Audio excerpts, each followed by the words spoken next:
Can somebody explain that change in paragraph 15 language? I can't remember which is 49 and which is 50. Is Teresa here? Or Charles? 365-day. Oh, yeah, that's between the Port and Fifth Avenue landing. I'll defer to the Mr. Charles. Black.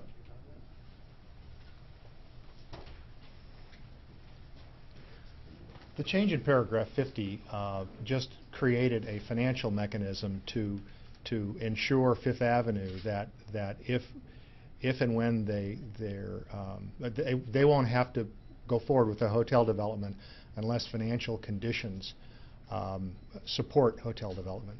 So there was a time in our history, 2007, where there were lots of hotels financed around the country and in this region. And so we've identified a measure, a trigger, and it's that RevPAR reference that I made from the podium. So it's once we hit that same level again, then Fifth Avenue Landing will be required to go ahead with a hotel development. That was the 07. Yes. Okay. Does that start a year trigger then? Because the original language... It's a one-year trigger to have 1 year within which to submit a development plan. And obviously whenever that trigger is hit, it could be 3 years, 5 years, whatever that would be, that year would start. Yes. You mentioned right about the process that the community is going to have input and advice for the whole thing to be. Well, this is an asset for San Diego and for the entire region, and I think we need community input. I believe everybody up here feels the same way on what the design looks like, what the functions are, how it operates, all of those things, and so there'll be a healthy public process. One of the reasons why I asked is because every time the convention center is getting closer to Logan Heights. So how is going to be that particular area, compared to the Gaslamp area in the Logan Heights area, in order to be according to what the development is going? Are they going to be receiving like the new Mercado that they haven't been able to build for about 20 years? Or something like that. I think I lost track about your second. Steve, did you?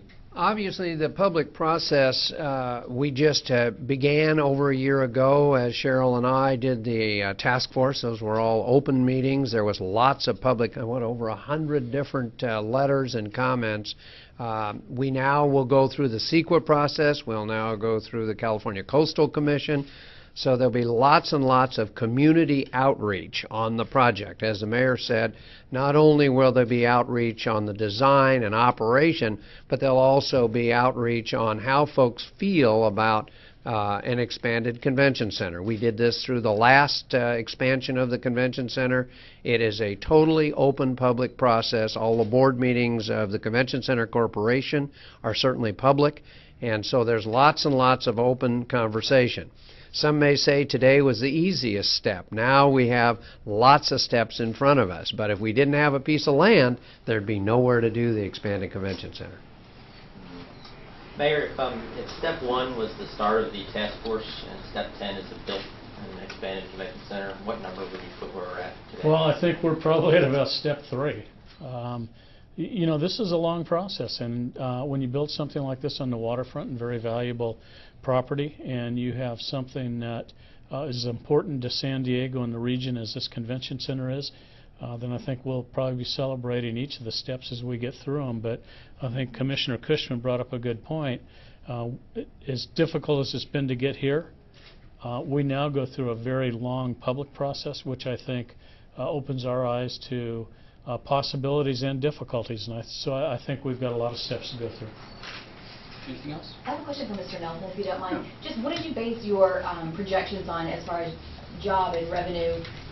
Obviously, the economy took a very different downturn recently, and so we want to make sure, are those conservative? How did you get to those numbers? Right. First of all, one thing that's important to remember is that the convention center has continued to be driving the tourism industry during these past 2 years when things have been tough generally. We've had fairly good times. Revenues have been down, but only slightly.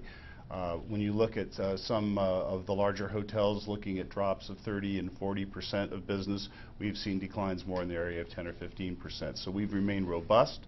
Our bookings are actually up for the future compared to our major competitor cities. We're doing very, very well. The economists that were retained during the time of the task force went out and looked at the creation of jobs historically as a result of convention center activities, and they then made the assumptions of based on the new square footage and the likelihood of us being able to land about somewhere over 80% perhaps of the business we've been losing. They made estimates about the amount of new spending that would occur in the community, and with that spending comes jobs. Comic-Con is supposed to make a decision here real soon about what they're going to do after 2012.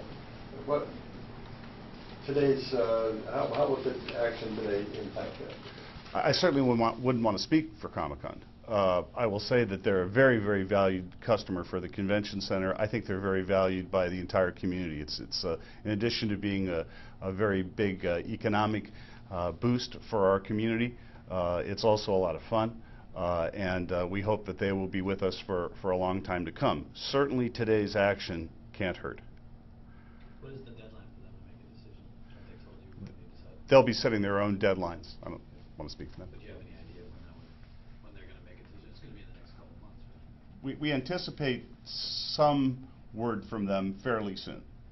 I would add one thing to your question. During the task force time, the statistics we received then, there are over 100 conventions in the United States that today we cannot bid on.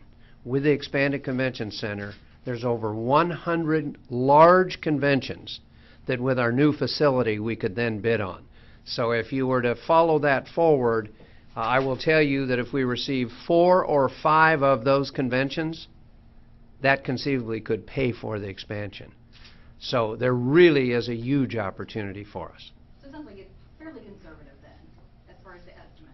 I believe his estimates are conservative. When you realize there's 100 large conventions and you capture 4 or 5, you're really off and running to your debt service goal. Thank you very much. The information on that. Okay. Appreciate it. Thank you.